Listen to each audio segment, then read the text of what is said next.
Hey guys, it's Lynn Pratt. Thanks for joining me to paint this chess piece on this Stonehenge Aqua Black paper.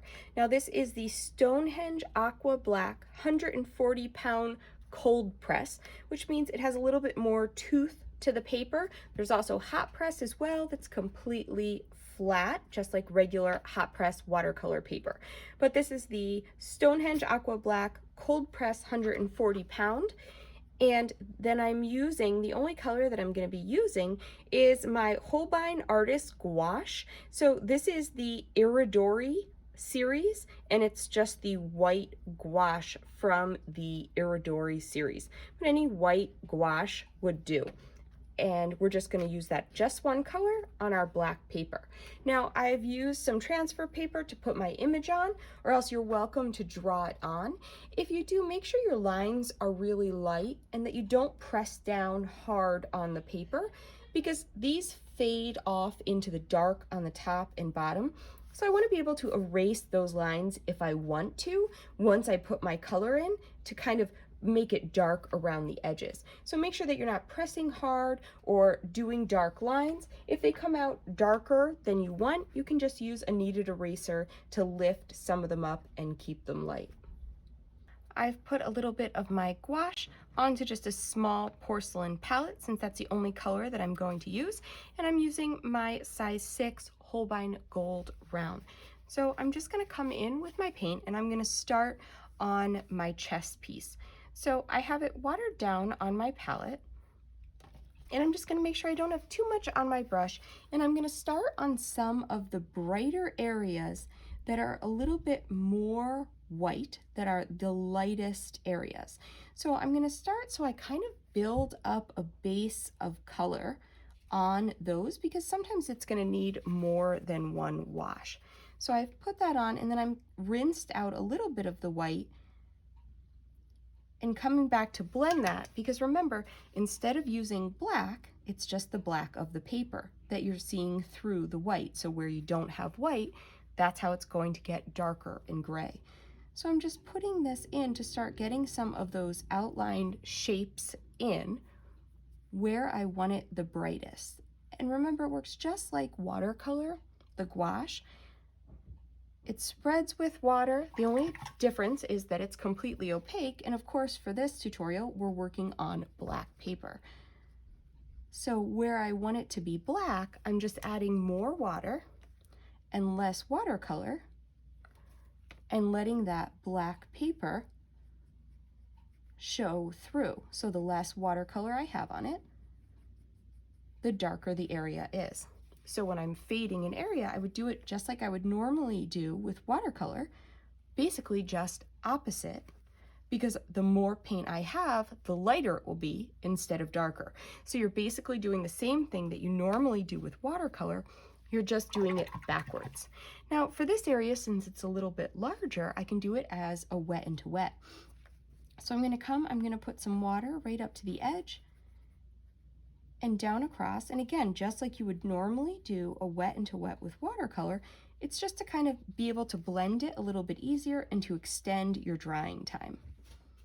So I've got it right up to the edges there with a nice even wash of water, and I'm going to come in with my gouache, and over on this highlight edge, I'm going to have a really nice crisp edge, and then as it moves across, I'm just adding more water into it to blend it out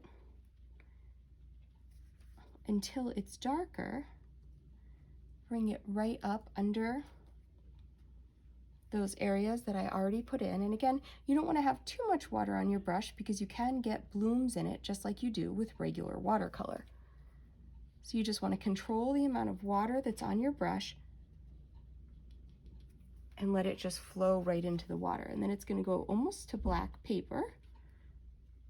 And then I'm adding just the tiniest bit of a highlight to define that right side. Okay, and just adding a little bit of water to let that blend in just a little bit. Okay, and then I'm just gonna let that wash dry, and I'm gonna move on and do the same things all the way up and down.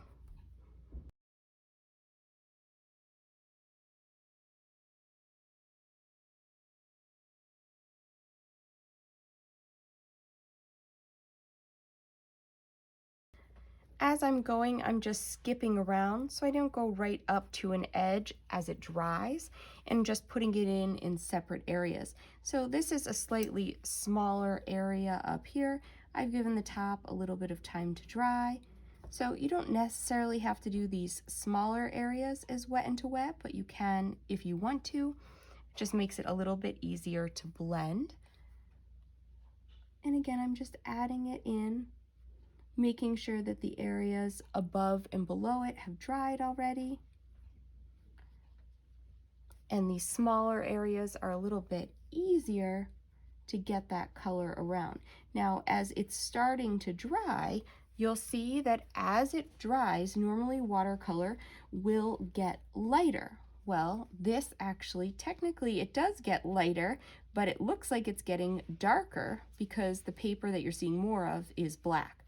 So as this dries, it's going to darken from how you see it when it's wet. So you actually want it to be just a little bit brighter than you would really want it, because it will darken as it dries.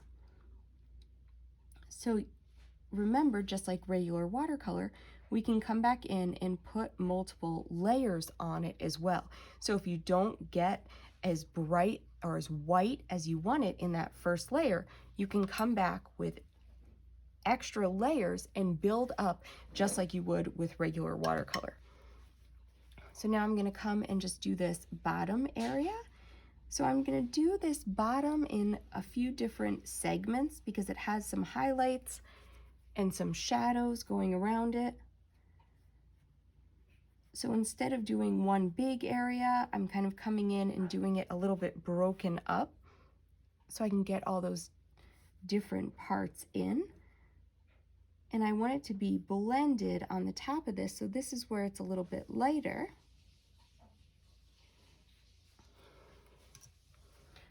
But then, so I'm rinsing some paint off my brush and blending it out with a little bit more water so it's a little bit darker.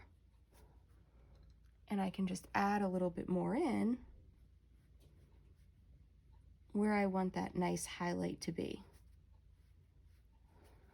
going around. And I'm not trying to make this as photorealistic as I normally paint. It's just really simple black and white with gouache. So I'm not going so crazy with the details. Just working around, skipping around, and getting all the different parts and pieces of it in.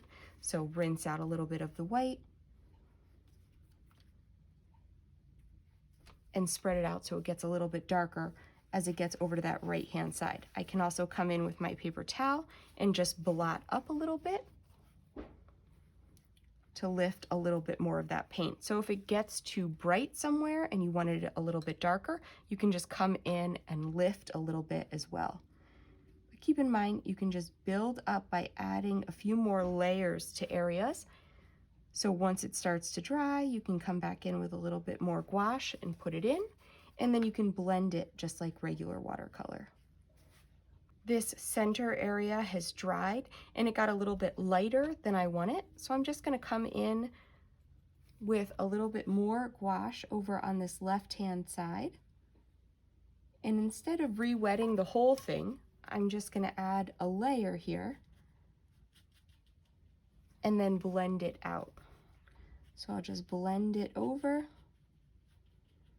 So the first layer was wet into wet, but this one I'm just adding it right onto the dry paper and blending it out a little bit more. I do want to make sure that my brush strokes are going in the right curve to go along with the curve of the chess piece. I'm just pulling that out just a little bit, blending out the edge just a tiny bit, okay, so that I have it just a little bit more highlighted over on that side.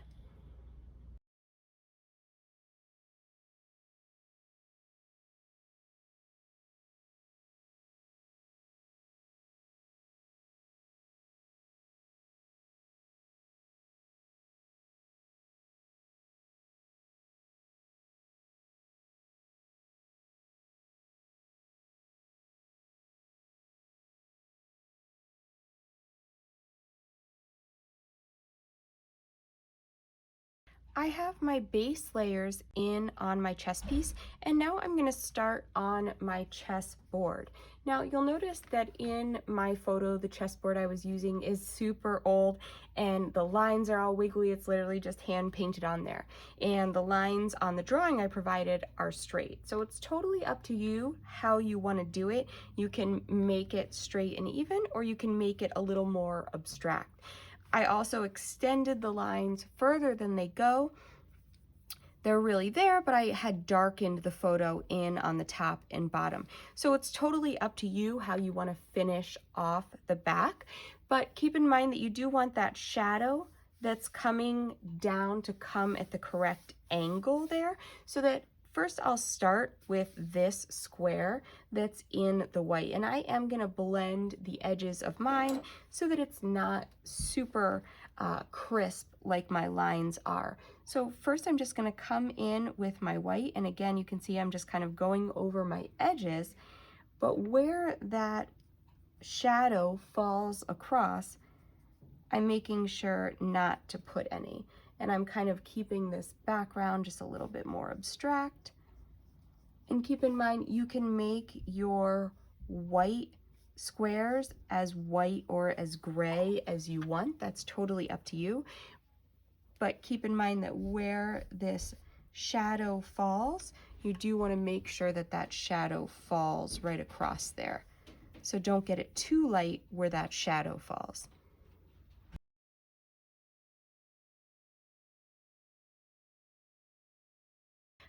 I'm starting to put my squares in, and the squares that are black, since it's kind of roughed up and there's some scratches on them, I just have a very light wash of the gouache on my brush, and I'm just doing like a dry brush technique to kind of give a little bit of texture to those black squares so that they're not just completely black. And again, I'm just using more water on those areas where the shadow goes across. So on this base one under, again, I can come in and I'm making sure that the edges are just kind of a little, you know, messed up, kind of a little rough. I want the chessboard to just kind of have that effect. So I don't want it to blend in with my chess piece. I'll put a little bit more white on my chess piece later to kind of make it stand out. It gets a little bit lighter over here, and then the shadow starts to come around. So you can see I'm putting in my white, but I want to make sure that that shadow that comes around, that I don't go over that area. And I'm going to leave that really nice dark shadow, and then I'll come back over on this back side as well and have that white square be a little bit brighter back there. It goes all the way across.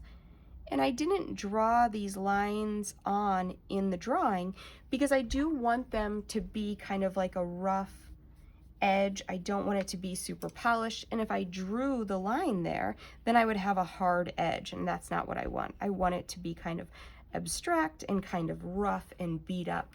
So I'll just keep building those layers so that I eventually have that look of the shadow going across, and I'll start building up some of these other squares. So as these squares start to fade into the background, on my palette, I've just added some more water to that extra area so that when I do add some color to this, it's really, really watered down. You can see, you can barely see it. Just enough to show that it is a white square. A few areas could be blended in a little bit lighter, but it starts to go into the black up there. So I'm going to skip around and just get in those black and white squares.